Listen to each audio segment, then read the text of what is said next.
Students, we are going to start chapter solutions. What are solutions? Chemistry में हमने देखा है we have many things, many substances.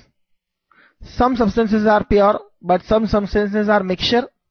Mixtures भी बहुत तरह के होते हैं, precipitate होता है, colloidal suspensions होते हैं, जो हम बाद में पढ़ेंगे. लेकिन यहां हम पढ़ने जा रहे हैं solutions. What are solutions basically? तो solutions की हम definition लिखेंगे जरूर, क्योंकि काफी इंपॉर्टेंट बातें हैं ये. Solutions are homogeneous mixtures of two or more substances. Mixture of two or more substances. और ये substances किस किस तरह के हो सकते हैं, यहां हम पढ़ेंगे types of solutions में.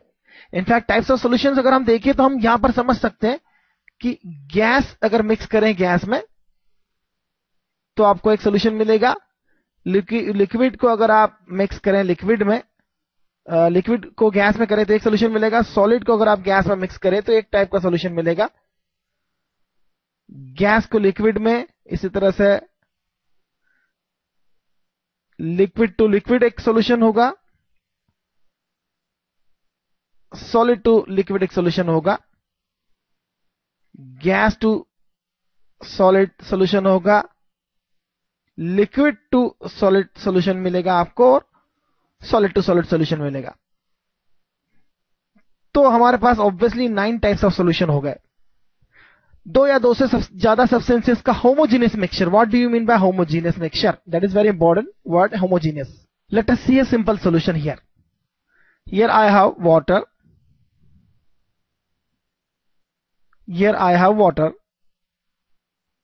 in which I have prepared a solution of sugar. In which I have prepared a solution of sugar. What do you mean by homogeneous? Homogeneous means दोनों substances जो हैं वह uniformly distributed हैं throughout the system, और दोनों की जो state है वह मॉलिक्यूलर स्टेट है. होमोजेनियस वर्ड का साफ मतलब है दोनों की स्टेट सेम है, दोनों मॉलिक्यूलर स्टेट में है. कोई ऐसा नहीं है कि प्रेसिपिटेट है, या कोई ऐसा नहीं है कि कोलाइडल स्टेट में है, जिसके बारे में हम बाद में पढ़ते हैं. That means both the substances are mixed throughoutly in the same container uniformly and obviously in the same state. What you have here? Here you have water and sugar. जो सॉल्यूशन होता है वह दो चीजों से मिलकर बना होता है. एटलीस्ट दो कंपोनेंट्स होना चाहिए उसमें. First component is solvent. यहां जो वाटर है वह सॉल्वेंट है, और शुगर जो है वो सॉल्यूट है. और इस बात को बिल्कुल अच्छे से समझा जा सकता है. Solvent plus solute is giving rise to a solution. If you prepare a solution of gas to gas, then which is the solvent, which is the solute? That is the question. The substance present in large quantity than other is the solvent. तो मैं यहां लिख सकता हूं substance in larger quantity is solvent. That's simple. And other is solute. एक से ज्यादा solute भी हो सकते हैं, लेकिन solution is only one. आप इसमें शुगर के अलावा दूसरे कंपोनेंट्स भी, दूसरे सब्सटेंसेस भी डिसॉल्व कर सकते हैं. That will be a multiple solution.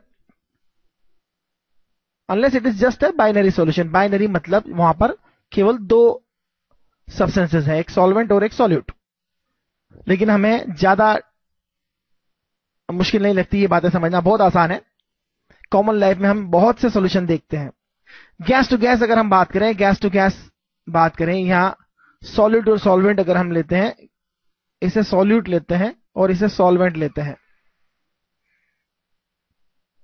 और सॉलिड और सॉल्वेंट को अगर हम देखें यहां पर, तो हमारे पास किस तरह से होगा सब कुछ। गैस टू गैस, आप O2 को N2 के साथ मिक्स करें, it is a solution of gas to gas. Liquid अगर सॉल्यूट है आपका और सॉल्वेंट अगर गैस है, तो आप ईथर जो होता है, ईथर को इवोपरेट करें, नाइट्रोजन या ऑक्सीजन में मिक्स हो जाएगा, it will be A solute in the solvent. Liquid is ether and solvent is nitrogen. Solid का सबसे अच्छा एग्जांपल है कैम्फर। जो कपूर होता है, कपूर आपकी एयर में मिक्स हो जाता है। अगर कपूर एयर में मिक्स हो गया, that means air is the solvent and camphor is the solute, but air must be pure. Basically I want O2 only, not air. Air is a mixture itself, so it cannot be said to be a solution. Itself solvent only, it is a mixture already, so it is a solution. Gas to liquid, gas dissolved in liquid. Obviously O2 in the water is the best example. Water में O2 mix हो जाती है। Liquid to liquid, alcohol plus water is a liquid to liquid solution. Alcohol का आपने water में dissolve कर दिया, it is liquid to liquid solution. And solid dissolved in liquid, that's like this, simply sugar in the water. Now these three is complete now. Now we have two different types of three different more solutions. Gas dissolved in solid. Gas solid में dissolve हो जाता है। अगर आप देखें, इसका सबसे अच्छा एग्जांपल है H2 गैस, जो है वो पैलेडियम मेटल पर डिसॉल्व हो जाता है। पैलेडियम मेटल में थ्रोटली डिसॉल्व हो जाता है। Obviously we see this in the organic chemistry. Liquid dissolved in solid. A liquid is mercury that can be dissolved in a solid like sodium or other metals, sodium or silver etc, gold etc. Sodium की जगह आप gold ले सकते हैं, silver ले सकते हैं। तो यह एक सॉल्यूशन हो जाएगा solid to solid. alloy like silver plus Au, this is alloy. Solid to solid solution is alloy. Uniformly distribution होगा, होमोजेनियस होगा, मतलब दोनों का स्टेट जो होगा मॉलिक्यूलर या एटॉमिक स्टेट होगा। तो हमने देखा what is the solution and what is the types of solutions. Common life में देख सकते हैं, कोई ज्यादा डिटेल में जाने की जरूरत नहीं है यहां तक। अब हम देखते हैं सॉल्यूशंस को एक्सप्रेस कैसे करते हैं, मैथमेटिकली हम इसे कैसे लिखते हैं, कैसे इसे एक्सप्रेस करते हैं। टाइप्स ऑफ सॉल्यूशन में हमने देखा है liquid to liquid solution. Liquid to liquid solution की एक बात मैं आपको बता दूं, जो सॉल्वेंट होते हैं, सॉल्वेंट जो होते हैं are of two type basically. First polar, और बेस्ट पोलर सॉल्वेंट है वाटर, जिसकी मैं कई बार बात कर चुका हूं पहले चैप्टर्स में। और नॉन पोलर सॉल्वेंट, पोलर क्या होता है यह आपको फिजिकल केमिस्ट्री में पहले चैप्टर्स में समझने को मिलता है। और नॉन पोलर, नॉन पोलर जैसे कि आपका बेंजीन, एसीटोन एक्सेट्रा। तो पोलर जो होता है वह पोलर में बहुत अच्छा सॉल्यूशन बनाता है। पोलर पोलर सॉल्यूशन मिलता है आपको normally, polar polar solution form होते हैं। और नॉन पोलर जो है वो नॉन पोलर में डिसॉल्व होते हैं। आपने देखा होगा कई बार जो नॉर्मल मिट्टी के जो दाग होते हैं वो सिर्फ पानी से आप धो सकते हैं कपड़ों पर, क्योंकि वाटर उसे डिसॉल्व कर लेता है। नॉर्मल जो मिट्टी होती है उसको आप अपने कपड़ों पर लगने पर वाटर से डिसॉल्व कर लेते हैं, लेकिन ग्रीस जो होता है, ग्रीस या कोई ऑयल अगर आपके कपड़ों पर चिपक जाता है तो वो वाटर से अच्छे से साफ नहीं होता। उसे साफ अगर अल्कोहल से, या अल्कोहल के बजाय आप पेट्रोल लें, पेट्रोल से साफ करें या घासलेट से साफ करें, मिट्टी का तेल जिसे कहते हैं आप, तो बहुत जल्दी साफ हो जाता है वो, क्योंकि वो नॉन पोलर सब्सटेंस है। और नॉन पोलर सब्सटेंस जो है वो नॉन पोलर सॉल्वेंट में डिसॉल्व होते हैं, क्योंकि पोलर पोलर में अट्रैक्शन होता है, नॉन पोलर जो होता है नॉन पोलर में डिसॉल्व हो जाता है। पोलर नॉन पोलर डिसॉल्व नहीं होते हैं, क्योंकि जो नॉन पोलर होता है वो पोलर के बॉन्ड्स को तोड़ता है। क्योंकि पोलर पोलर सॉल्यूशंस में जो होते हैं वाटर के अपने हाइड्रोजन बॉन्डिंग्स होती है, उसको तोड़कर अगर कोई वहां डिसॉल्व होने की कोशिश करता है तो वाटर उसे रिपेल करता है। तो इसी तरह से हम देखते हैं कई सॉल्यूशंस आप देखेंगे, ऑयल को अगर आप वाटर में मिक्स करने की कोशिश करेंगे तो आसानी से नहीं होगा, क्योंकि ऑयल जो है वाटर के हाइड्रोजन बॉन्डिंग्स को तोड़ेगा और उसके अंदर अपने मॉलिक्यूल्स को प्लेस करेगा, जो कि पॉसिबल नहीं है। बॉन्ड्स को तोड़ना मतलब आपको एनर्जी प्रोवाइड करना, वह एनर्जी कहां से आएगी और क्यों आएगी, यह भी जरूरी बात है। तो ये बहुत छोटी छोटी बातें हैं जिसे आप खुद समझ सकते हैं अपने रैशनल से। तो आगे देखते हैं हम मास परसेंट। हमें चार चीज यहां पर अच्छे से समझने की कोशिश करना है। एक तो मास percent, mole fraction, molarity and molality. क्योंकि मोस्ट ऑफ द इक्वेशंस जो केमिकल रिएक्शंस होती है वह सॉल्यूशन में होती है। और सॉल्यूशन क्या होता है इसे भी आप समझिए। हालांकि सॉल्यूशंस के बारे में और उसकी पूरी स्टडी जो है हम क्लास 12 में करते हैं। तो सॉल्यूशन क्या होता है इसे आप समझिए। एक तो सॉल्वेंट होता है, सॉल्वेंट प्लस सॉल्यूट, सॉल्यूट जो कि सॉल्वेंट में हम मिक्स करते हैं, यह दोनों मिलकर बनता है सॉल्यूशन। इनफैक्ट जो सॉल्यूट होता है वह एक होमोजीनस मिक्सचर बनाता है पूरे सॉल्वेंट के साथ में। जैसे हमारा एक सॉल्वेंट हो सकता है वाटर, वाटर सॉल्वेंट, और जो सॉल्यूट हमने उसमें मिक्स किया है पूरी तरह से घुल गया है, डिसॉल्व हो गया है, जिसे हम कहते हैं डिसॉल्व हो गया है, तो वह हो सकता है सॉल्ट, कॉमन सॉल्ट। तो सॉल्ट आपने उसमें मिक्स कर दिया, that is a salt is here solute and water is here solvent and it becomes a solution. तो मास परसेंट पहली बात है जिसे हम समझने की कोशिश कर रहे हैं। सपोज हमारे पास W जो है मास ऑफ सॉल्यूट है, W मास ऑफ सॉल्यूट है, और कैपिटल W यहां स्मॉल w लिया था मैंने, this is capital W mass of solution. Mass of solution का मतलब आप ध्यान से देखिए, सॉल्यूशन मतलब solvent plus solute, total mass. तो मास परसेंट कैसे एक्सप्रेस करेंगे हम, इस सॉल्यूट का मास परसेंट कैसे एक्सप्रेस करेंगे। इनफैक्ट हमें इस तरह से लिखना चाहिए, मास percent obviously of solute. Solute का मास परसेंट कितना हो गया यहां पर, that is the mass of solute divide by total mass of solution into 100। This is the mass percent. एक सॉल्यूशन में एक से ज्यादा सॉल्यूट भी हो सकते हैं, तो हर एक का मास परसेंट अलग अलग होगा। बस हमें कुछ नहीं करना है, मास परसेंट फाइंड करने के लिए क्या करना है, जिसका मास परसेंट फाइंड करना है उसका mass divide by total mass of the solution. तो ये साफ लिखा है, मास ऑफ सॉल्यूशन यहां पर है और मास ऑफ द सॉल्यूट जिसका हमें मास परसेंट फाइंड करना है। तो आगे देखते हैं हम मोल फ्रैक्शन क्या होता है। अब हम देखते हैं मोल फ्रैक्शन। अगर हमारे पास एक ऐसा सॉल्यूशन है जिसमें सॉल्यूट, सॉल्वेंट और इन सबके मोल्स, नंबर ऑफ मोल्स पता है। सपोज नंबर ऑफ मोल्स जो है Na है, एक के नंबर ऑफ मोल्स Nb है, और एक और है जिसके नंबर ऑफ मोल Nc है। इसमें से एक सॉलिड हो सकता है, दूसरा सॉल्वेंट हो सकता है, लेकिन हमें टोटल नंबर ऑफ मोल्स उनके पता है। और नहीं पता है तो आप पता भी कर सकते हैं, अगर आपके पास उनका वेट है और मोलर मास है। तो अगर आपको वेट नोन है, मोलर मास नोन है, तो आप नंबर ऑफ मोल्स भी फाइंड कर सकते हैं। तो इस सॉल्यूशन में आपके पास Na, Nb, Nc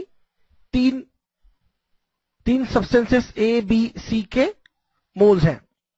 तो हमें मोल फ्रैक्शन कैसे निकालना चाहिए। मोल फ्रैक्शन निकालना बहुत आसान है। मोल fraction of substance A. Mole fraction of substance A क्या होगा? Number of moles of A divide by total number of moles that is Na plus Nb plus Nc. Total number of moles यहाँ Na plus Nb plus Nc होंगे. Total number of moles अगर यहाँ 4 substance है तो चारों का total number of moles को sum up करना होगा. इसी तरह से आप लिख सकते हैं मोल fraction of substance B. Mole fraction of substance B क्या होगा? यह होगा Nb divide by total number of moles that is Na plus Nb plus Nc and so. तो यहां पर हम इसे समझ चुके हैं. इसी तरह से अगर आपके पास mole fraction of C find करना है आपको, तो आप mole fraction of substance C भी फाइंड कर सकते हैं. नॉर्मली इसका जो नोटेशन है वो नोटेशन भी आप देख लीजिए. इसे इस तरह से लिखा जाता है x से xb या xc. अगर xc की बात करूं तो ये हो जाएगा Nc upon total number of moles. Total number of moles obviously that is Na plus Nb plus Nc. In this case it is Na plus Nb plus Nc. तो मोल फ्रैक्शन का definition हो गया हमारा. अब हम देखते हैं molarity क्या होता है. 36 gram water and 828 gram ethyl alcohol form an ideal solution. The mole fraction of water in it. आपको पता होना चाहिए अगर यह आइडियल सॉल्यूशन है तो नंबर ऑफ मोल्स कैलकुलेट करते हुए आना चाहिए. यहां N1 number of moles of water है और N1 अगर आपको फाइंड करना है तो वाटर का weight divide by molar mass of the water. Weight of water 36, molar mass of the water 18, that is 2 mole. N जो होगा N1 जो होगा 2 मोल होगा. N2 कितना होगा? यहां पर आप देखिए ethyl alcohol C2H5OH. Molar mass calculate करना होगा मुझे यहां पर. इथाइल अल्कोहल के लिए Me लिखूंगा इसे मैं. C2 24 हो जाएंगे. H 5 है, यहां 6 है तो 6H हो जाएगा. ऑक्सीजन का 1 है तो यहां हो जाएगा 16. कितना हो जाएगा ये? 30 plus 16 that is 46 gram per mole. तो weight of alcohol, ethyl alcohol और molar mass of the alcohol. Weight given 828 gram of ethyl alcohol is taken while molar mass of the alcohol is given as 46. This is what? This is 18 mole. Mole fraction of the water. Mole fraction of the water क्या होगा? This is simply number of moles of the water divided by total number of moles. Number of moles of the water is 2. Total number of moles is 2 plus 18. 2 by 20. That is 0.1. This is the mole fraction for the water. Very simple. Very simple. जैसा कि हमने देखा there are many types of solutions और हमें solutions को express करने के लिए फिर डिफरेंट डिफरेंट यूनिट्स की जरूरत भी होगी.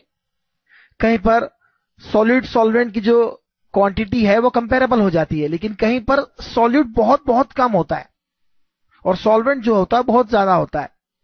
तो ऐसी केस में और डिफरेंट स्टेट, लिक्विड हो, सॉलिड हो, गैस हो, इस केस में हमें डिफरेंट एक्सप्रेशन चाहिए और डिफरेंट यूज जो होता है वहां भी हमें डिफरेंट टाइप ऑफ एक्सप्रेशन चाहिए.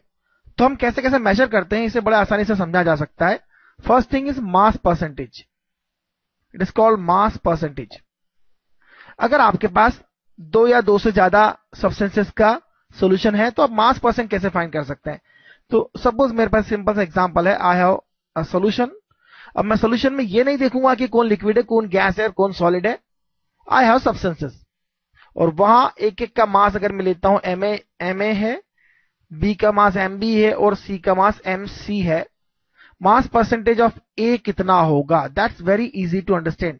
मास परसेंट ऑफ A जो होगा mass of A divide by mass of all the solution Ma plus Mb plus Mc into obviously 100. That is the mass percent of A. इसे in short आप लिख सकते हैं mass of A into 100 divide by total mass of solution. That's very simple. Mass percentage of B भी इसी तरह से find कर सकते हैं, मैं लिख ही देता हूं, कोई जरूरत नहीं है, काफी स्पेस है हमारे पास. मास परसेंट ऑफ बी हो जाएगा M B upon total mass of solution. Obviously solution में अगर ज्यादा सब्सटेंसेस हैं, ज्यादा कंपोनेंट्स हैं, तो आप सबका मास यहां एडअप कर दीजिए. That's simple. This is mass percentage. और ये काफी अच्छा यूज होता है, और कई बार मास परसेंटेज पर प्रॉब्लम भी मिलता है हमें. मास परसेंटेज से हम मोलैरिटी में कन्वर्ट कर सकते हैं, मोलैलिटी में कन्वर्ट कर सकते हैं मास परसेंटेज को, और ये यूजफुल है. अगर आपको फॉर्मूला एग्जैक्ट पता है तो आप अच्छी तरह से कर सकते हैं calculation. Unless you will get misleaded, formula अच्छे से याद होना चाहिए. इसी तरह से वॉल्यूम परसेंटेज, यह था मास परसेंट. अब हम देखने जा रहे हैं वॉल्यूम परसेंट. वॉल्यूम परसेंट कैसे देखेंगे हम? Volume percent of A component ए. अगर यहां हमारे पास एक कंटेनर में डिफरेंट सब्सटेंसेस हैं जिनके वॉल्यूम हमें पता है, वीए, वीबी, VC etcetera. That's simple. Now अगर आपको ए का वॉल्यूम परसेंटेज फाइंड करना है तो volume of A divide by volume of A plus volume of B plus volume of C into 100. That is in percentage. That's very simple. Total volume denominator में होगा और जो सब्सटेंस जिसका आपको volume percentage find करना है उसको numerator में लेना है. That's very simple. I think first time में आपको अगर याद ना हो तो भी आप इस फॉर्मूले को बड़ी आसानी से देख सकते हैं. दोनों फॉर्मूले को मैं डिफरेंट तरीके से लिख रहा हूं. यहां मैंने वीए, वीबी, वीसी लिखा है, जिसका मतलब मैं लिखता हूं टोटल वॉल्यूम ऑफ सॉल्यूशन. तो यह भी सिंपल है. आगे देख, मोलैरिटी. मोलैरिटी जो है सबसे वाइडली यूज टर्म है, सबसे ज्यादा यूज टर्म है, और हमें कैलकुलेशंस में सबसे ज्यादा मोलैरिटी की ही जरूरत होती है. तो हमारे पास एक सॉल्यूशन है, जैसा कि हमने कहा था सॉल्यूशन है. सॉल्यूशन में एक सॉल्यूट है Na, जो सॉल्यूट है उसके Na मोल्स है, that is moles of solute. And V जो है, इस बात का ध्यान रखिए, V जो है टोटल वॉल्यूम ऑफ सॉल्यूशन है, not just the solvent. Solvent का वॉल्यूम नहीं है, ये सॉल्यूट को मिलाने के बाद में, डिसॉल्व करने के बाद में जो सॉल्यूशन बनता है उस पूरे सॉल्यूशन का वॉल्यूम है. तो Na मोल्स अगर आपके हैं इसमें डिसॉल्व सब्सटेंस A के, तो सब्सटेंस A के लिए हम मोलैरिटी किस तरह से डिफाइन करेंगे? Molarity of substance A, it is number of moles of solute. Obviously number of moles of solute divide by volume of solution in liters. Volume of solution in litre, इस बात का भी बिल्कुल ध्यान रखना है आप लोगों को. तो बहुत छोटी सी बात है. इसकी डेफिनेशन होती है m, इसका नोटेशन होता है m. इसकी डेफिनेशन को हम देख रहे हैं, number of moles of solute that is Na divide by volume. तो जब भी आप Na फाइंड करना चाहते हैं, नंबर ऑफ मोल्स फाइंड करना चाहते हैं, तो आप कितनी आसानी से फाइंड कर सकते हैं. आप देखिए, मोलैरिटी, इस बात का ध्यान रखिए, मोलैरिटी है और उसमें वॉल्यूम को मल्टीप्लाई कर दीजिए, तो आपको नंबर ऑफ मोल्स मिल जाएंगे सीधे सीधे सॉल्यूट के. तो जब आप इसमें कोई दूसरा सॉल्यूशन मिलाएंगे तो आपको पता चलेगा कि इसके Na मोल, इस सॉल्यूट के Na मोल दूसरे सॉल्यूशन में जो सब्सटेंस है उसके मोल से किस तरह से रिएक्ट करते हैं. केमिकल इक्वेशन उसकी किस तरह से लिखी जाएगी, किस तरह से उनकी केमिकल बैलेंस होगी इक्वेशन. और यही खासियत है मोलैरिटी की, आप इस तरह से नंबर ऑफ मोल्स फाइंड कर सकते हैं सॉल्यूट के, क्योंकि हमें केमिकल इक्वेशन में हमेशा नंबर ऑफ मोल्स पता होना चाहिए सब्सटेंसेस के जो केमिकल इक्वेशन में पार्ट ले रहे हैं. मोलैलिटी एक टर्म होती है जिसे हम देखते हैं मोलैलिटी. आप ध्यान से देख सकते हैं, this is molality and this is लिटी एंड दिस इज लिटी। मोलालिटी को डिनोट करते हैं स्मॉल m से। इसकी डेफिनेशन बड़ी आसान है, number of moles of solute. यहां तो वही है, number of moles of solute है, लेकिन मास जो है वह लेना होता है, मास ऑफ सॉल्वेंट लेना होता है, और वो भी इन द केजी। क्या फर्क है मोलालिटी और मोलारिटी में? यहां सॉल्यूशन का वॉल्यूम ले रहे हैं और यहां सॉल्वेंट का मास ले रहे हैं, सिर्फ सॉल्वेंट को ले रहे हैं। यहां पर पूरे सॉल्यूशन का मास नहीं ले रहे हैं, सिर्फ सॉल्वेंट का मास ले रहे हैं। दूसरी बात, विद द टेम्परेचर, एक बहुत जरूरी बात है, with temperature molality will not change,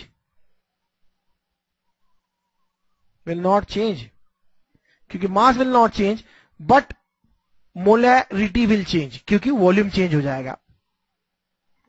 तो यह जरूरी बात है समझना। हालांकि कोई बहुत बड़ा चेंज नहीं होता है नॉर्मल टेम्परेचर रेंजेस में, किसी सॉल्यूशन के वॉल्यूम का चेंज नहीं होता है, लेकिन टेम्परेचर चेंज होता है तो वॉल्यूम में बहुत ही थोड़ा सा चेंज होता है, जिससे मोलारिटी चेंज होती है। लेकिन मोलारिटी एब्सोल्युटली अनअफेक्टेड रहती है टेम्परेचर चेंज से। हालांकि उस चेंज की हमें कोई कैलकुलेशन की जरूरत भी नहीं पड़ती है और उससे कोई फर्क भी नहीं पड़ता ज्यादा। ये तो एक टेक्निकल बात है जो मैंने आपको बताई है, इसका इतना स्ट्रेस लेने की जरूरत नहीं होगी। तो इन सब पर बेस्ड प्रॉब्लम कुछ करना चाहिए हमें, जिससे हमें काफी कुछ सीखने को मिलेगा, बेसिक प्रॉब्लम्स, और एनसीईआरटी की प्रॉब्लम करेंगे आप तो आपको अच्छे से क्लियर हो जाएगा इनकी कैलकुलेशन कैसे करना है, क्योंकि आगे हमें इनकी जरूरत पड़ेगी। रिडॉक्स रिएक्शन में फिर से ये कैलकुलेशंस होंगी और एसिड बेस्ड टाइट्रेशन में फिर से जरूरत होगी आपको इसकी। तो देखते हैं आगे। Molarity of liquid HCl with density equal to 1.17 gram per cc is, density 1.17 ग्राम पर सीसी गिवन है। मोलारिटी क्या होती है इससे आप देखिए। मोलारिटी की डेफिनेशन के according number of moles by volume in litre. तो 1.17 ग्राम पर सीसी है, तो सीधी सीधी बात करते हैं हम, इन 1 cc it is 1.17 gram, in 1000 cc that is 1 liter it is 1170 ग्राम। तो नंबर ऑफ मोल्स फाइंड कर सकते हैं। नंबर ऑफ मोल्स फाइंड करना बड़ा आसान है, हमने फॉर्मूला देखा है। नंबर ऑफ मोल्स होता है W बाय कैपिटल M, तो 1170 gram divide by molar mass of HCl। HCl का मोलर मास होता है 36.5, हाइड्रोजन का 1 और Cl का 35.5। तो नंबर ऑफ मोल्स मिलेंगे आपको, इससे मैं n लिखूंगा, स्मॉल n लिखूंगा यहां पर। तो यहां होगा 32.05। तो आप देख सकते हैं in 1000 cc it is 32.05 mole. तो ऑब्वियसली नंबर ऑफ मोल्स हो जाएंगे 32.05 और वॉल्यूम ऑलरेडी 1 लीटर है। This is the molality itself. So it is very easy to find molality if you know the mole concept. How many ml of 1 mole H2SO4 is required to neutralize 10 ml of 1 mole NaOH solution? This is very good question. Neutralize किसे कहते हैं, neutralisation किसे कहते हैं, यह समझिए आप। In fact इस रिएक्शन को देखिए आप, H2SO4 प्लस NaOH अगर हमारा रिएक्शन है तो क्या होगा। यहां पर जो हमें मिलेगा वह Na2SO4 मिलेगा। दिस इज अ सॉल्ट, ये सॉल्ट है, यह बेस है। आगे जाके हम बेस, सॉल्ट और एसिड्स के बारे में पढ़ते हैं, लेकिन प्रॉब्लम अगर है मोलर कंसेप्ट की तो थोड़ी सी यूज करना चाहिए नॉलेज हमारा यहां पर। This is salt, this is base, this is acid, और हमें क्या मिलेगा, वाटर। बैलेंस करना होगा इक्वेशन को पहले। इक्वेशन बैलेंस करने के लिए हमें यहाँ पे 2 से मल्टीप्लाई करना होगा। तो आप देख सकते हैं 2 Na है, यहाँ पे Na2 हो गया, SO4 यहाँ पर एक एक हो गया, H2 है और 2OH है तो 2H2O मिल जाएगा। तो आप देख सकते हैं H2SO4 का 1 मोल NaOH के 2 मोल से रिएक्शन करेगा, तब हमें जाके ये इक्वेशन कंप्लीट मिलेगी। तो नंबर ऑफ मोल्स का रिलेशन देखें तो सीधी सी बात है, अगर मैं देखूं तो मोल्स ऑफ H2SO4 जो होगा वह डिवाइड बाय 1, रिएक्शन का कोफिशिएंट देखिए यहां पर क्या है, 1 है। Moles of NaOH divide by 2, इसका कोफिशिएंट 2 है। तो मोल्स ऑफ NaOH जो रिक्वायर्ड है इस इक्वेशन के लिए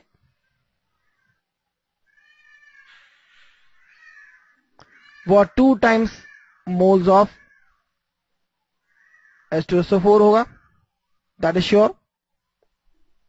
और हम देखते हैं यहां पर how many ml of 1 molar H2SO4 is required to neutralize 10 ml of 1 mole NaOH।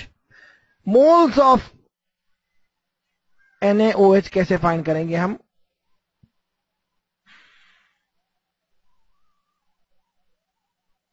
हमने इक्वेशन देखा था मोल्स ऑफ NaOH, किसी भी सॉल्यूट के मोल कैसे फाइंड करते हैं। सॉल्यूट के मोल फाइंड करने के लिए सपोज यह सब्सटेंस A है, इसके मोल फाइंड करने के लिए हमें क्या करना होता है, मोलालिटी को वॉल्यूम से मल्टीप्लाई करना होता है। यहां जो वॉल्यूम है वह हमें लीटर में लेना चाहिए तो ज्यादा अच्छा रहेगा। तो मोल्स ऑफ NaOH हमारे पास है, कितना है, m मतलब 1, मोलारिटी 1 है, वॉल्यूम कितना है 10/1000 लीटर, 10 ml है जिसे मैंने 1000 से डिवाइड करके लीटर में कन्वर्ट कर दिया है। It is 2 times mole of H2SO4। अगर आप ध्यान से देखें तो यहां M1V1 लिख देना चाहिए। मोल्स ऑफ H2SO4 को मैं NB कह रहा हूं और यह होगा M2V2। M2 मोलारिटी है, मोलारिटी 1 है इसकी, मोलारिटी की बात कर रहा हूं, मोलारिटी होता है 1, और V2 वॉल्यूम हमें फाइंड करना है in fact.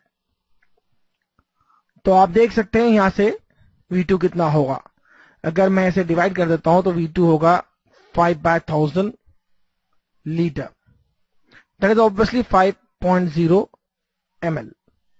So answer is B. तो सिंपल सी बात है, पूरी प्रोसेस को आपको समझना चाहिए कि हमने क्या क्या किया है। कंसेप्ट इसी को कहते हैं, कंसेप्ट क्लियर होना चाहिए, कोई फॉर्मूले की तरफ ना चले, क्योंकि ज्यादातर लोग फॉर्मूले से ही सब कुछ काम चलाने की कोशिश करते हैं और ये गलत हो जाता है।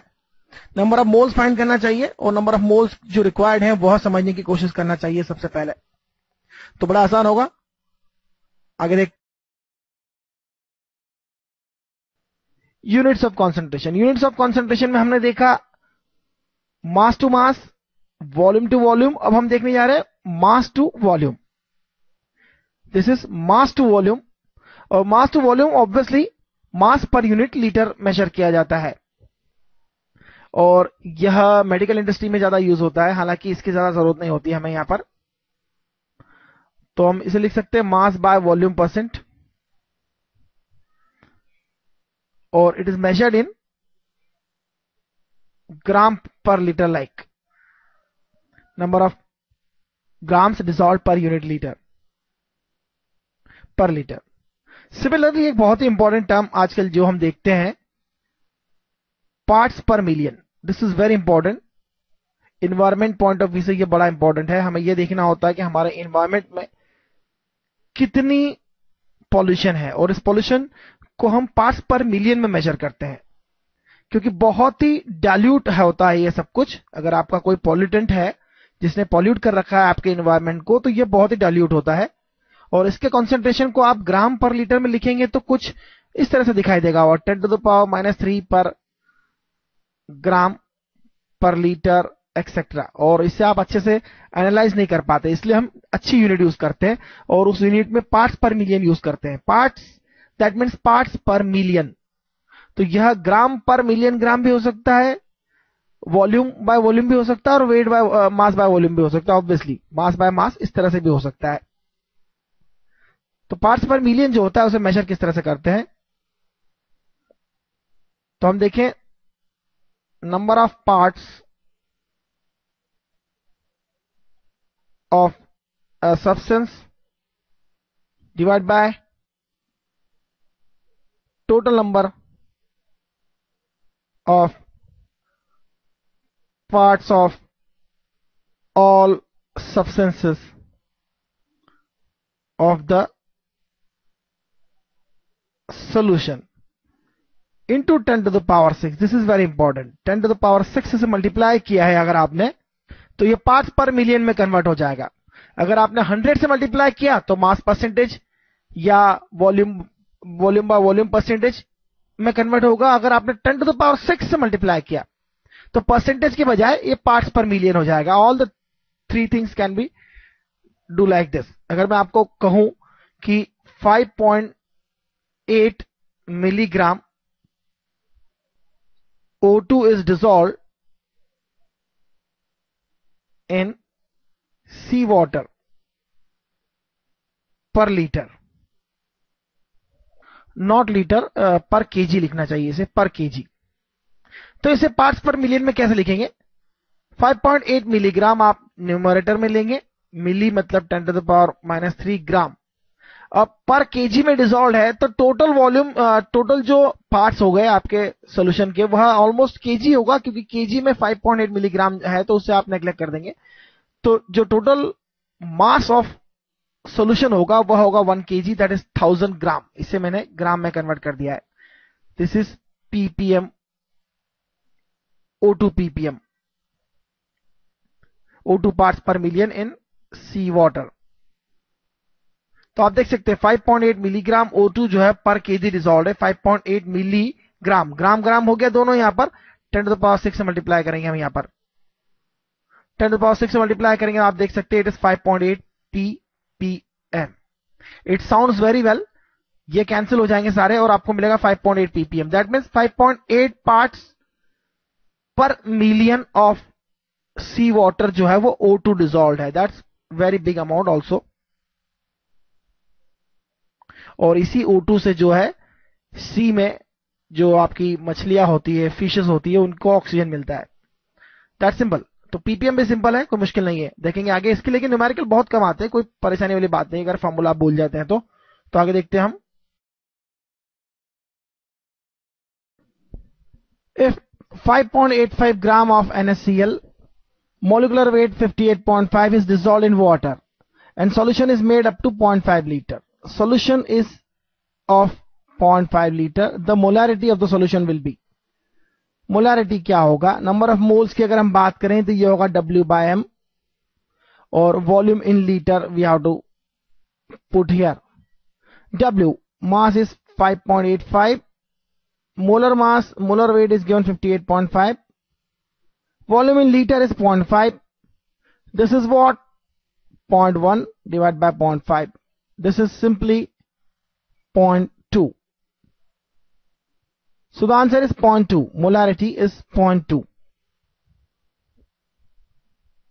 वॉल्यूम इन लीटर जो है वह लेना है, यहां 1000 से डिवाइड मत कर दीजिए बस, नहीं तो गड़बड़ हो जाएगा, क्योंकि 1000 से डिवाइड करने वाला फॉर्मूला लोग ज्यादातर याद रखते हैं। What will be the molarity of a solution containing 5 gram of sodium hydroxide in 250 milliliter solution? What is molarity?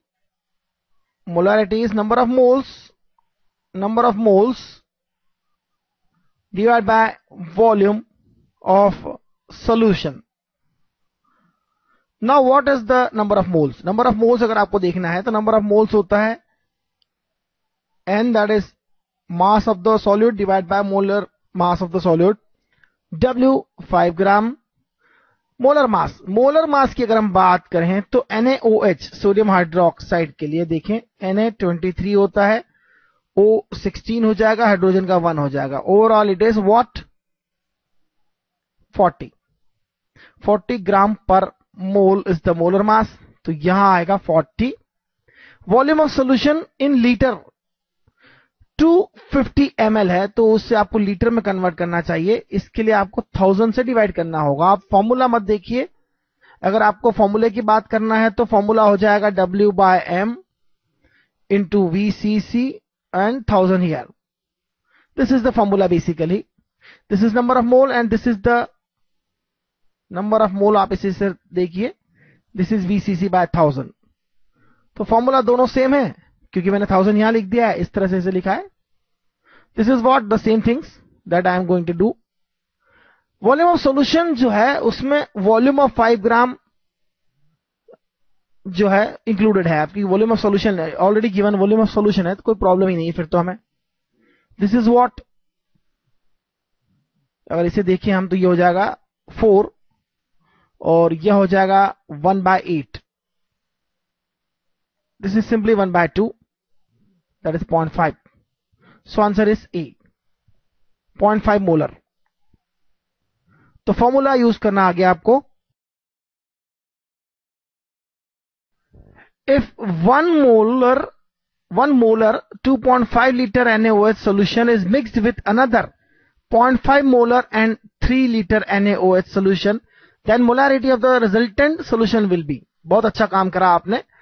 आपने 1 molar 2.5 liter लिया है, दूसरा लिया है आपने 0.5 molar 3 liter. और अगर आप इन दोनों को मिक्स करते हैं तो आपको एक नया सॉल्यूशन मिलेगा. आपको देखना यह है कि इसका टोटल वॉल्यूम कितना है. अगर वॉल्यूम देखें तो न्यू जो सॉल्यूशन होगा उसका वॉल्यूम हो जाएगा 2.5 प्लस 3.0, टोटल हो जाएगा ये 5.5 लीटर. लेकिन जहां तक नंबर ऑफ मोल्स की बात है, number of moles of NaOH की बात है, तो वह कितना होगा. इसके लिए हम इसके लिए अप्लाई करते हैं, फर्स्ट पार्ट के लिए अप्लाई करते हैं. मोलारिटी जो है वह होती है नंबर ऑफ मोल्स, मैं यहां लिख रहा हूं N1 by volume V1. Molarity is number of moles by volume of the first solution in the litre. Number of moles we don't know but we have to find its value. Volume of the first solution is 2.5 litre. Molarity is given 1 obviously, so number of moles is 2.5. In the second solution, you see this formula again. This is what number of moles N2 divided by volume of the second solution. This is the molarity of the second solution, which is given to be 0.5. And V2 is given as 3. तो N2 की value हो जाएगा 0.5 into 3, that is 1.5. N2 हो जाएगा 1.5 मोल. तो total number of moles क्या हो जाएंगे, ऑब्वियसली N1 प्लस N2. आपने दोनों सॉल्यूशन को मिक्स कर दिया तो टोटल नंबर ऑफ मोल्स जो होंगे ऑब्वियसली दोनों सॉल्यूशंस में जो नंबर ऑफ मोल्स है उनका sum, that is 2.5 plus 1.5, that is 4, divide by total volume. Total volume is 5.5 litre. This is the molarity of the resultant solution. Molarity of the resultant solution, that is the answer. And how much is that? It's simply 0.727, that is 0.73 nearly. Up to 2 significant digit after decimal, that is the answer B. Very simple. But concept must be clear. Volume जो है वो liters में given है, that's true. Number of moles is there, this is the molarity. The molarity of a solution made by a mixing of 50 ml of concentrated H2SO4, 36 normal. 36 normality का आपका H2SO4 है 50 ml with 50 ml of water is. सबसे पहले हम यह देखेंगे कि total volume कितना हो जाएगा दोनों सॉल्यूशन को मिक्स करने पे. टोटल वॉल्यूम जो हो जाएगा वह हो जाएगा 50 plus 50, that is 100 ml. Volume को अगर लीटर में लिखे तो 0.1 litre. That simple. Total volume जो हो जाएगा 0.1 लीटर हो जाएगा सॉल्यूशन का. और वाटर तो प्योर वाटर है, लेकिन 50 ml कॉन्सेंट्रेटेड H2SO4 अगर है 36 नॉर्मैलिटी का, तो नंबर ऑफ ग्राम इक्विवेलेंट्स कितने होंगे. सबसे पहले आप नॉर्मैलिटी की डेफिनेशन को ढंग से देखिए. नॉर्मैलिटी क्या होता है? Normality number of gram equivalent या gram equivalent mass, gram equivalents divide by volume in the liter. Here you have 50 ml of concentrated H2SO4 with 36 normality. तो एक काम करते हैं, हमें पता करना है नंबर ऑफ ग्राम इक्विवेलेंट्स कितने हैं. नॉर्मेलिटी अगर 36 है तो ग्राम इक्विवेलेंट्स को मैं यहां लिख लेता हूं, इक्विवेलेंट्स नंबर ऑफ मोल्स की तरह हम लिखते हैं ग्राम इक्विवेलेंट्स। वॉल्यूम जो है 50 ml है, 50 ml को लीटर में कन्वर्ट करना होगा, 50/1000 लिखना होगा, दैट इज 1/20, 20 यहां होगा। तो आप देख सकते हैं ग्राम इक्विवेलेंट्स कितने होंगे, नंबर ऑफ ग्राम इक्विवेलेंट्स कितने होंगे।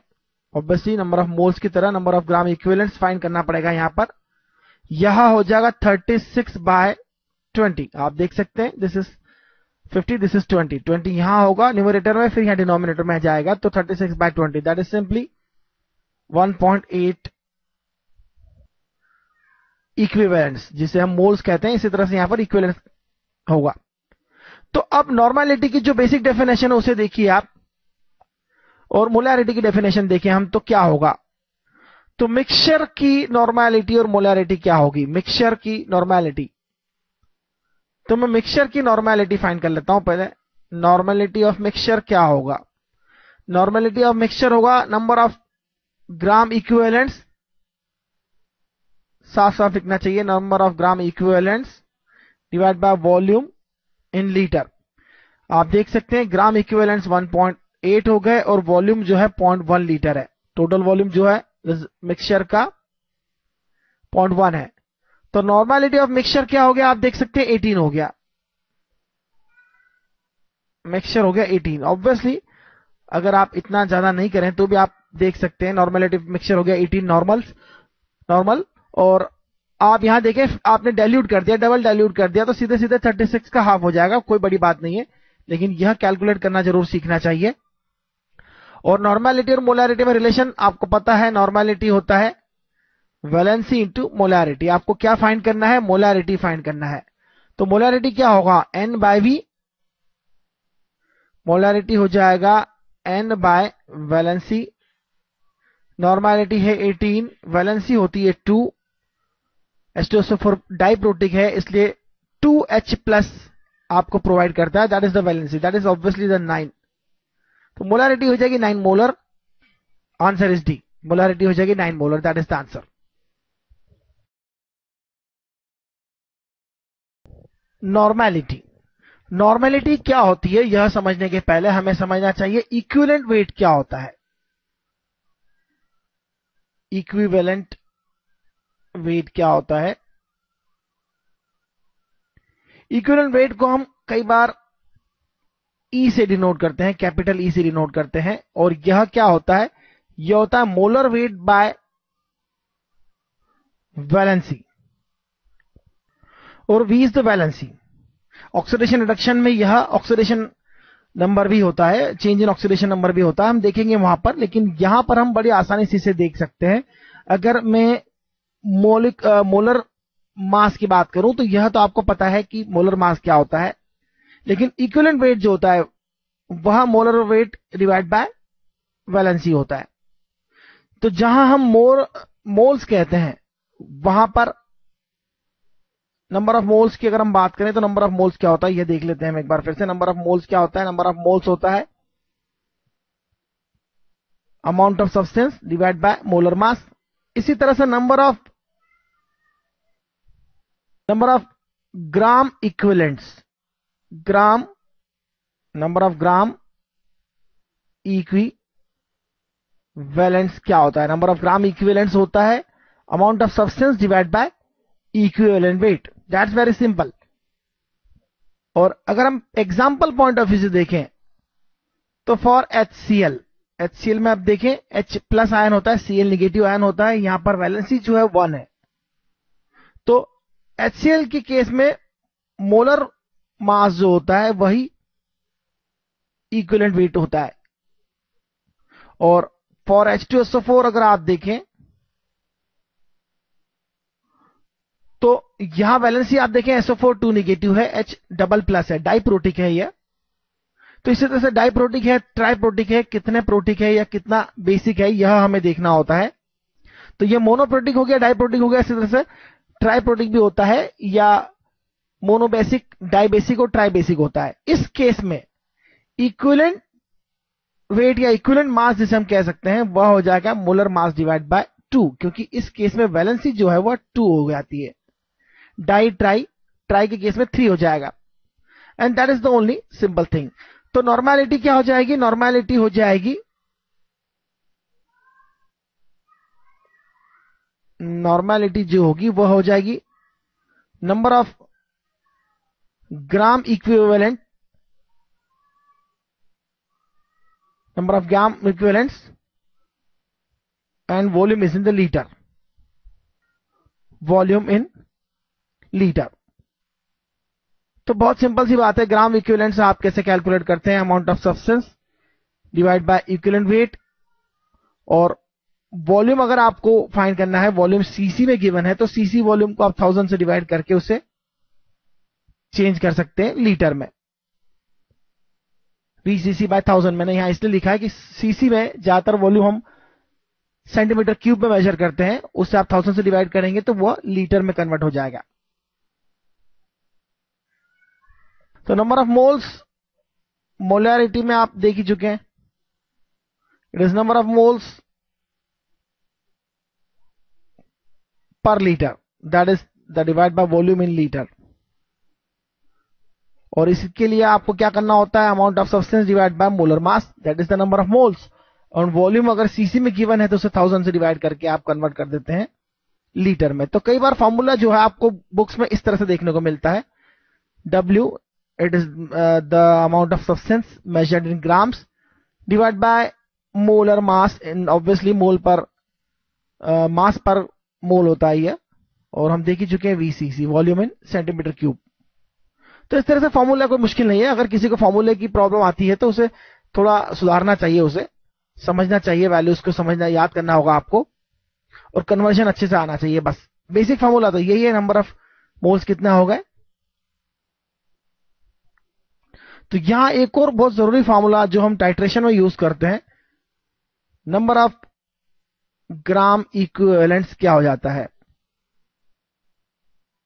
ग्राम इक्विवेलेंट्स क्या होता है? यह हो जाएगा normality, it is denoted by N, capital N, into volume, and that is the formula. Basically हम देखेंगे इसके बारे में जब हम कैलकुलेशन देखेंगे, टाइट्रेशन देखेंगे। तो आगे देखते हैं हम। A solution of Al2SO4 density is equal to 1.253 gram per millilitre. Solution का डेंसिटी गिवन है, contains 22% salt by weight, salt by weight, salt is this, Al2SO4 is the salt, और उस सोल्यूशन में 22% by weight है आपका यह salt, 22% by weight is the salt। the molarity, normality and molality of the solution is, आप ध्यान से देखिए क्या क्या पूछा गया है। ये एक प्रॉब्लम आपके बहुत से कंसेप्ट क्लियर कर देगी किस तरह से कैलकुलेशन करना चाहिए। हम सबसे पहले मोलैरिटी की बात करते हैं। मोलैरिटी क्या होता है? यह होता है नंबर ऑफ मोल्स, और वॉल्यूम जो है इन लीटर होना चाहिए आपका, number of moles volume in litre of solution. Solution का वॉल्यूम चाहिए आपको, नॉट द सॉल्वेंट का volume.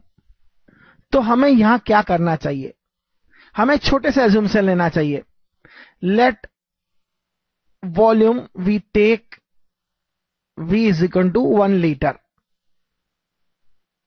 1 liter volume is taken. What will happen? In 1 liter, mass of volume कितना होगा? Just see that mass of volume कितना होगा?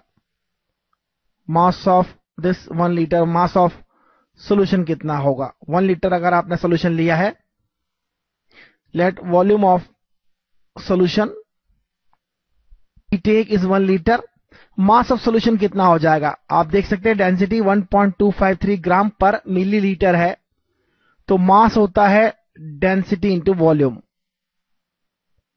Density यहां पर गिवन है 1.253, वॉल्यूम हो जाएगा 1000, that is 10 to the power 3 millilitre. 1 litre volume लिया है, 1 litre means 10 to the power 3 millilitre. Mass of this solution क्या होगा? Density into volume, it is 1253 gram, because it is gram per ml, gram per ml is the density, 10⁻³ ml से multiply किया, यह होगा grams में। मास को आप kilogram में लिखेंगे तो ये 1.253 kg हो जाएगा। That is simple thing. Now you can calculate mass of the salt. तो हम देखते हैं mass of salt. This is salt, Al2SO4 is the salt.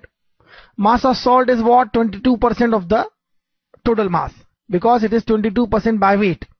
So mass of salt is 22% of this. तो हम देखते हैं mass of salt कितना होगा।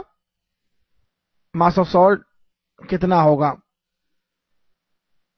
mass of salt जो है हम उसे लिखते हैं W। तो W की वैल्यू कितनी होगी? यह होगा 22 divide by 100। 22% of this value 1.253। How much it is? Obviously calculation थोड़ी डिफिकल्ट है, लेकिन मैं आपको वैल्यू बताता हूं इसकी। 0.276 kg होगा अगर मैं 3 डिजिट तक लेता हूं, नियरली 0.276 kg। और ग्राम्स में बात करें तो 276 ग्राम। तो नंबर ऑफ मोल कितना हो जाएगा? That we how to find. Number of mole क्या होगा? नंबर ऑफ मोल्स मैं यहां कैलकुलेट कर लेता हूं तो भी कोई प्रॉब्लम नहीं है। नंबर ऑफ मोल्स आप देखिए, नंबर ऑफ मोल्स हो जाएगा आपका W बाय M। M कितना है? Al2SO4 का M देखिए, Al2SO4 M, that is the molar मास। उसकी कैलकुलेशन करते हैं। एल्यूमिनियम के लिए एटॉमिक वेट है 27, मोलर मास हो जाएगा 27, लेकिन यहां 2 एल्यूमिनियम है इसलिए 54 होगा। प्लस SO4 की बात करें, सल्फर हो जाएगा 32, ऑक्सीजन का 16 हो जाएगा, 16 इंटू 4 यह हो जाएगा 64। तो पूरा यह SO4 की बात करें हम तो SO4 को हो जाएगा 64 प्लस 32 दैट इज 96, और 96 इंटू 3 लेना होगा अल्टीमेटली हमें। 96 इंटू 3 यह कितना हो जाएगा? यह हो जाएगा 342 gram per mole. This is the molar mass for the aluminium. तो W is 276 gram, molar mass is 342। अगर आप देखें तो कितना होगा? तो नंबर ऑफ मोल्स होंगे 0.807। नंबर ऑफ मोल्स होंगे 0.807। That's very simple. अब आप अगर देखिए फॉर्मूले में तो आपको 1 लीटर में नंबर ऑफ मोल्स पता है। This is the number of moles in 1 litre. Volume already हमने 1 लीटर लिया था। और इस क्वेश्चन की सबसे सही बात यह है जो आपको सीखना है बेसिकली, वह यह है कि आप वॉल्यूम एज्यूम कर लीजिए बस। अगर आपने वॉल्यूम एज्यूम कर लिया तो बाकी सब चीजें अपने आप हो जाएगी। तो यह क्या हो गया? 1 लीटर वॉल्यूम, मोलैरिटी हो जाएगी आपकी 0.807। नॉर्मैलिटी की बात करें, नॉर्मैलिटी कितना होगा? नॉर्मैलिटी जो होता है मोलैरिटी इनटू वैलेंसी होता है। Here valency is what? अगर आप यहां वैलेंसी की बात करें तो यहां वैलेंसी कैलकुलेशन अपने आप में एक अलग बात हो गई, और उससे कैसे कैलकुलेट करते हैं यह सीखना होगा। आयनाइजेशन के बाद में आपको क्या मिलता है इसे देखते हैं हम। अगर आयनाइजेशन होता है तो आपको क्या मिलता है? आपको मिलता है twice Al plus 3 ion and 3SO4 2 negative. आप देख सकते हैं यहां 6 पॉजिटिव चार्ज है टोटल और 6 नेगेटिव चार्ज है टोटल। तो टोटल नेगेटिव चार्जेस 6 है, टोटल पॉजिटिव चार्ज 6 है, टोटल नेगेटिव चार्जेस 6 है। इसका मतलब वैलेंसी होगा 6। तो मोलैरिटी जो है 0.807 इंटू 6 यह हो जाएगा आपका 4.84 नियरली। कैलकुलेशंस में थोड़ा बहुत चेंज जरूर आएगा, एग्जैक्ट डाटा हमने नहीं लिया इस तरह से। तो आंसर के बहुत पास पहुंच गए हम। 0.085 यह देखिए मोलैरिटी हो गया।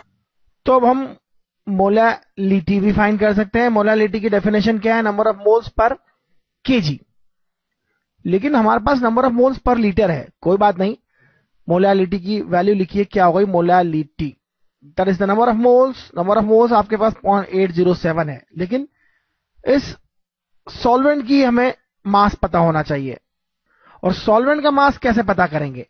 अरे भाई 1.253 जो था हमारा मास था टोटल 1 लीटर सॉल्यूशन का, उसमें से 276 ग्राम जो है वह मास हो जाएगा आपके सॉल्ट का। तो रेस्ट जो है 1253 में से अगर आप 276 सब्ट्रैक्ट करें तो आपको मिलेगा 977 ग्राम। तो मैं यहां लिखता हूं मास ऑफ सॉल्वेंट कितना है। मास ऑफ सॉल्वेंट कितना होगा, अगर मैं ग्राम्स में कैलकुलेशन करूं तो इजी होगा। 1253 ग्राम माइनस 276 ग्राम, 1256 माइनस 276 यह हो जाएगा 977 ग्राम। तो यह मास जो होगा सॉल्वेंट का होगा, यह मास जो है वो सॉल्वेंट का मास होगा। तो हमें क्या करना है, number of moles per KG of solvent, लेकिन यहां हमारा जो सॉल्वेंट है वो है 0.977 केजी। तो obviously number of mole per unit mass find करना है, per unit mass of solvent find करना है। तो मास ऑफ सॉल्वेंट से डिवाइड कर देंगे सीधे सीधे, और क्या। Mass of solvent in KG लेना था तो mass of solvent in KG हमें मिल गया, दैट इज द वैल्यू। अगर आप इसे सिंप्लीफाई करें तो 0.807 को डिवाइड करेंगे आप 0.977 से, तो आपको क्या मिलेगा, यह मिलेगा nearly 0.825 and that is the molality. तो आंसर हो गया डी ऑब्वियसली। तो कैलकुलेशंस देखिए आप कैसे करना है, इस एक क्वेश्चन को आप अच्छे से देख लीजिए एक दो बार, अगर आपने कहीं पे मिस किया है तो अच्छे से कर लीजिए, तो काफी चीजें क्लियर हो जाएगी। इस तरह की जो प्रॉब्लम होती है सबसे अच्छी प्रॉब्लम होती है आपके सॉल्यूशन वाले चैप्टर में। तो आगे देखते हैं हम। तो molarity of A solution of Na2CO3 having 10.6 ग्राम पर 500 ml of solution is. Molarity की बात करिए आप, फॉर्मूला सब कुछ होता है अगर आप देखें तो यह होता है W bye molar mass of Na2CO3 and volume of solution. आप देख सकते हैं यहां पर 500 ml सॉल्यूशन में 10.6 ग्राम है। तो काम करते हैं, यह सॉल्यूशन जो है इन लीटर कन्वर्ट करना है मुझे, और W I have given, what do you mean by this value, 10.6 gram of Na2CO3 is in 500 ml of solution. That means 500 ml means 0.5 kg. 10.6 gram is the mass of Na2CO3 divided by molar mass of Na2CO3. What is the molar mass of Na2CO3? Na 23 into 2 हो जाएगा, carbon 12 हो जाएगा, oxygen 16 into 3 हो जाएगा, 63 48 हो जाएगा, ये 48 and 12 हो जाएगा 60 एंड 46 हो जाएगा 106 gram per mole. That is the molar mass of the Na2CO3।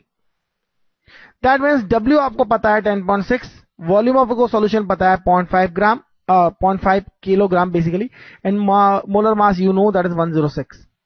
If you simplify this is simply 0.1 divided by 0.5, that is 0.2 m. This is the molarity. So this is the answer. That's very simple again. How many grams of dibasic acid, molar weight 200, should be present in 100 ml of its aqueous solution to give decinormal strength? What do you mean by decinormal? Decinormal मतलब normality is equal to 1 by 10. Sometimes you write simply n by 10. Normality is equal to 1 by 10 normals. That is simply the decinormal. तो n by 10 लिखा है, इसका मतलब normality जो है वो 1 by 10 है, या उसे आप कह सकते हैं डेसिनॉर्मल। That simple. अगर नॉर्मेलिटी n by 10 है तो नॉर्मेलिटी होती है number of gram equivalents per unit volume of solution. तो यहां वॉल्यूम ऑफ सॉल्यूशन लेना होगा और वह लीटर्स में लेना होगा, that is to be clear. Volume of solution is 100 ml, because हमें क्या पता करना है, number of how many grams पता करना है present in 100 ml of aqueous solution. तो volume of solution already given है 100 ml, उसको हमें पर लीटर लेना है, लीटर में कन्वर्ट करेंगे तो 0.1 लीटर होगा, ये 100 ml means 0.1 litre. That's very simple. तो अब हमें यहां से मिल जाएगा नंबर ऑफ ग्राम इक्विवेलेंट्स। तो नंबर ऑफ ग्राम इक्विवेलेंट्स कितना होगा, और you can say number of equivalent weight कितना होगा. आप देखिए 0.1 into 1/10, that is obviously 0.01. What is gram equivalents? Number of gram equivalents, so it is what? W by equivalent mass. And what is equivalent mass? Equivalent mass is molar mass divided by valency. So equivalent mass is what? Molar mass, it is given 200. Valency dibasic मतलब valency is 2. तो equivalent mass हो जाएगा 100 ग्राम पर equivalent, that is the unit. तो आप देख सकते हैं मास हमें फाइंड करना है, मास ऑफ एसिड फाइंड करना है, that is W basically. Number of equivalents क्या होता है? Mass of the solute divide by equivalent mass. Mass of the solute we have to find, and equivalent weight already we know 100 gram, and W will be in simply gram. 100 into 0.01, that is 1 gram. Answer will be 1 gram only. Answer is D. That is the mass of a solute, that is the mass of acid, dibasic acid. That's very simple. तो देखते हैं कुछ बातें हमने इस problem से भी सीखी है. Concentrated H2SO4 has a density of 1.98 gram per milliliter and is 98% H2SO4 by weight. Its normal